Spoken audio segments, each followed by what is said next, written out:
നമസ്കാരം. നമസ്കാരം ഹരി. നമ്മൾ ഇന്നലെ ഈ US ഇറാൻ വാറിൻ്റെ അപ്ഡേറ്റ്സിനെ കുറിച്ചാണ് നമ്മൾ സംസാരിച്ചത്. കഴിഞ്ഞ 24 മണിക്കൂറിനിടയിൽ കൂടുതൽ കാര്യങ്ങൾ സംഭവിച്ചിട്ടുണ്ട്. പക്ഷേ ഈ ഓരോ കാര്യങ്ങൾ സംഭവിക്കുമ്പോഴും അമേരിക്കയുടെ ഇരട്ടത്താപ്പും അമേരിക്കയുടെ അബദ്ധങ്ങളും ഒന്നുകൂടി ലോകത്തിൻ്റെ മുമ്പിൽ വെളിവാകുകയാണ് എന്ന് മാത്രമല്ല, ശരിക്കും പറഞ്ഞാൽ അമേരിക്കയ്ക്ക് ലോകരാഷ്ട്രങ്ങൾക്കിടയിൽ സഖ്യരാഷ്ട്രങ്ങൾക്കിടയിലുള്ള പിന്തുണ പോലും നഷ്ടപ്പെടുന്നതിലേക്ക് കാര്യങ്ങൾ എത്തുന്നു എന്ന് നമ്മൾ ഇന്നലെ പറഞ്ഞത് ഒന്നുകൂടി അത് ശരിയാകുകയാണ്. ശരിക്കും പറഞ്ഞു കഴിഞ്ഞാൽ ഹോർമൂസ് കടൽ ഇടുക്ക്, ഹോർമൂസ് കനാല് തുറന്നു കൊടുക്കാൻ വേണ്ടി തുടങ്ങിയ യുദ്ധം, അല്ലെങ്കിൽ അത് യുദ്ധത്തിൻ്റെ ഒരു പ്രധാന ലക്ഷ്യമായിട്ട് പറഞ്ഞ ട്രംപ് ഇപ്പോൾ ഹോർമൂസ് കടലിടുക്ക് അടയ്ക്കാനാണ് ശ്രമിക്കുന്നത്. അതുവഴി ആരും കടന്നു പോകരുതെന്നാണ് പറയുന്നത്. എന്തൊക്കെയാണ് ലേറ്റസ്റ്റ് അപ്ഡേറ്റ്?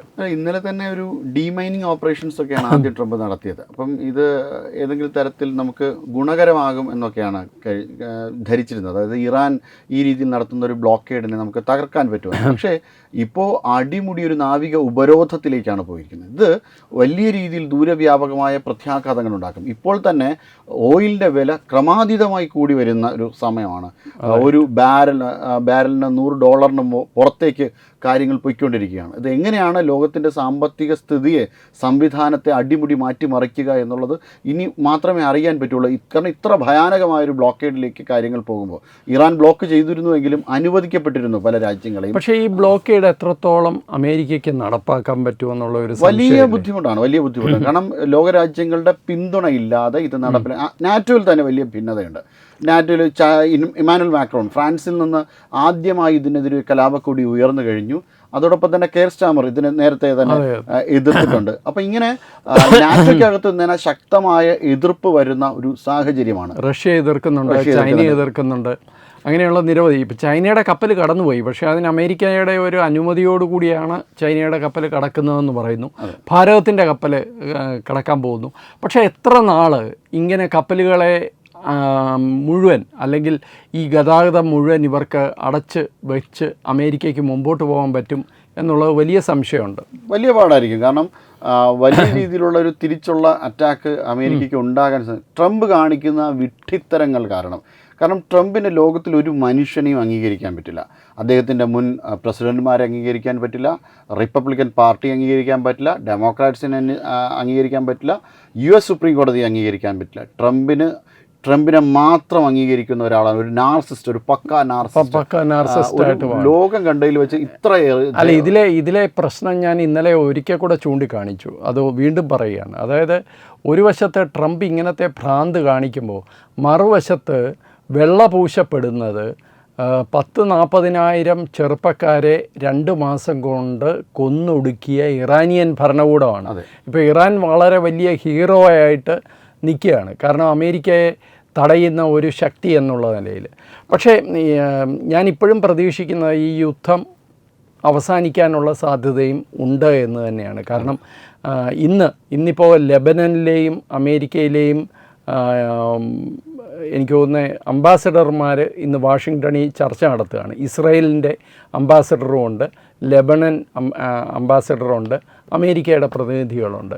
ഇന്ന് വാഷിങ്ടണിൽ ചർച്ച നടക്കുകയാണ്. ആ ചർച്ച പാടില്ല എന്നൊക്കെ പല ഭാഗത്തു നിന്ന് ആവശ്യങ്ങൾ ഹെസ്ബുള്ളയൊക്കെ ലെബനനോട് പറഞ്ഞിട്ടുണ്ട്. ഈ ചർച്ചയ്ക്ക് നിങ്ങൾ പോകരുത്, ഇസ്രായേലുമായിട്ട് ഇരിക്കരുതെന്ന്. പക്ഷേ ചർച്ച നടക്കും. ഏപ്രിൽ 16 അടുത്ത വട്ടം അമേരിക്കയും ഇറാനും തമ്മിൽ മുഖാമുഖം ചർച്ച നടക്കുമെന്നും ഒരു റിപ്പോർട്ടുണ്ട്. അത് പാകിസ്ഥാനിലാണോ നടക്കുന്നത്, വേറെ എവിടെയെങ്കിലും ആണോ എന്നിപ്പോഴും ഉറപ്പില്ല. പക്ഷേ അങ്ങനെ ഒരു ചർച്ച നടക്കുമെന്ന് ഒരു റിപ്പോർട്ടുണ്ട്. പക്ഷേ നമ്മൾ ഇന്നലെ പറഞ്ഞതുപോലെ കഴിഞ്ഞ ചർച്ച ട്രംപ് എങ്ങനെ പാര വെച്ചോ അതേപോലെ ട്രംപ് ഇനിയും കാണിക്കാനാണ് സാധ്യത എന്നാണ് എനിക്ക് തോന്നുന്നത്, ഇല്ലേ? തീർച്ചയായിട്ടും ട്രംപ് എന്ത് കാണിക്കുന്നു എന്ന് കാണിച്ചതിന് ശേഷം മാത്രമേ പറയാൻ പറ്റുള്ളൂ. ട്രംപ് തന്നെ ഒത്തുതീർപ്പ് ചർച്ചയ്ക്ക് വരുന്നു, ഒത്തുതീർപ്പ് ചർച്ച കുളമാക്കുന്നു. ട്രംപ് തന്നെ ഹോർമൂസ് തുറക്കണമെന്ന് പറയുന്നു, ഹോർമൂസ് അടയ്ക്കാൻ വേണ്ടി ട്രംപ് മുന്നോട്ട് വരുന്നു. വെനസ്വലയെ ഞാൻ തകർത്തു എന്ന് പറയുന്നു. ഇങ്ങനെ ജനാധിപത്യത്തെ സംരക്ഷിക്കണമെന്നൊരു ഭാഗത്തോടെ പറയുന്നു, ഒരു ഭാഗത്തോടെ ഹോർമൂസ് തുറന്നില്ലെങ്കിൽ 48 മണിക്കൂർ അറ്റാക്ക് ചെയ്യുമെന്ന് പറയുന്നു.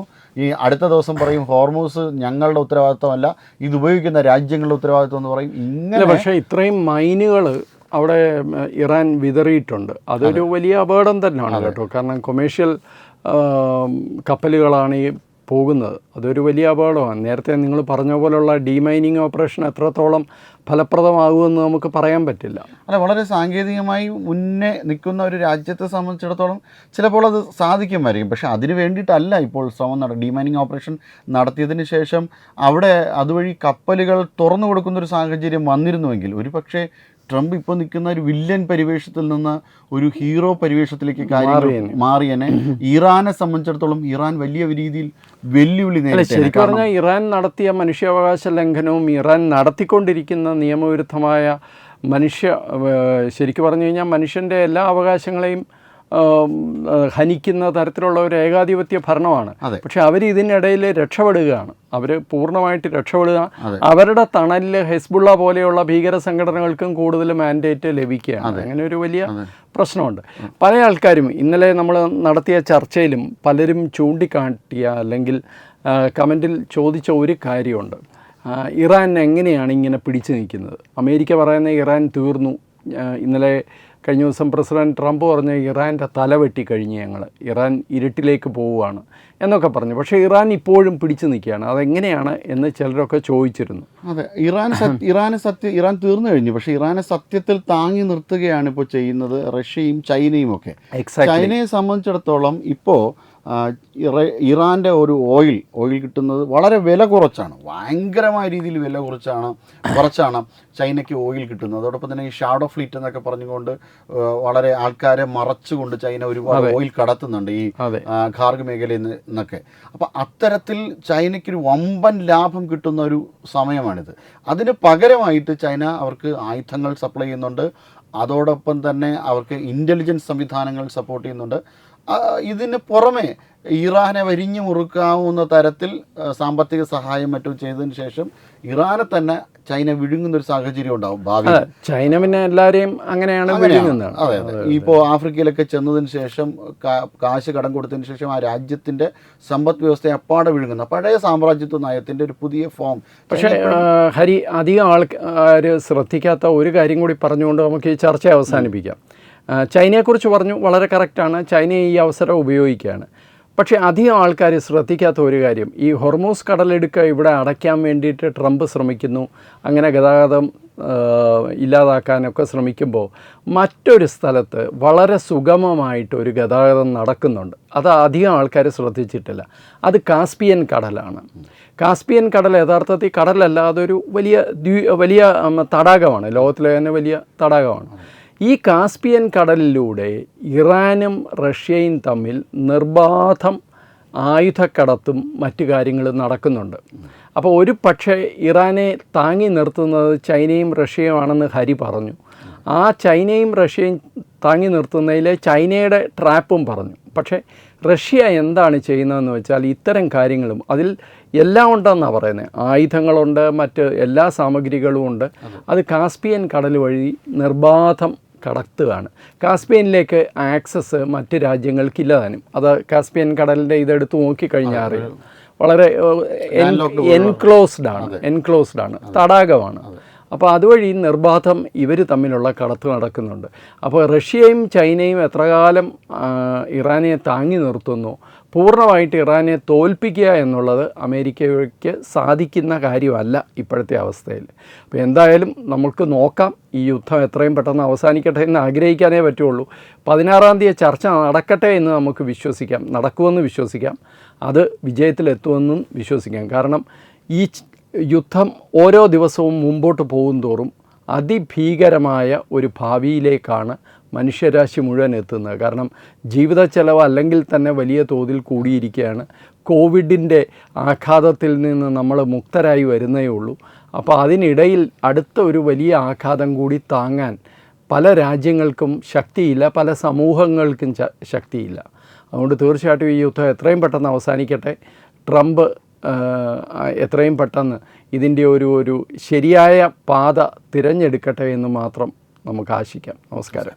വിട്ടുവീഴ്ചയില്ലാത്ത നിലപാടുകളുമായി ദേശീയതയുടെയും സമാജത്തിൻ്റെയും ശാക്തീകരണത്തിനു വേണ്ടി തത്വമയിയുടെ ജൈത്രയാത്ര തുടരുകയാണ്. യൂട്യൂബിൽ മാത്രം തത്വമയിക്ക് 10 ലക്ഷം സബ്സ്ക്രൈബേഴ്സിലേക്ക് എത്താൻ ഏതാനും ചുവടുകൾ മാത്രമാണ് ബാക്കി. മറ്റ് സോഷ്യൽ മീഡിയ പ്ലാറ്റ്ഫോമുകളിലും തത്വമയിയുടെ നിറസാന്നിധ്യം തുടരുകയാണ്. ഈ അവസരത്തിൽ ഞങ്ങൾക്ക് നിങ്ങളോടുള്ള അഭ്യർത്ഥന ഞങ്ങളോടൊപ്പം നിൽക്കുക എന്നുള്ളതാണ്.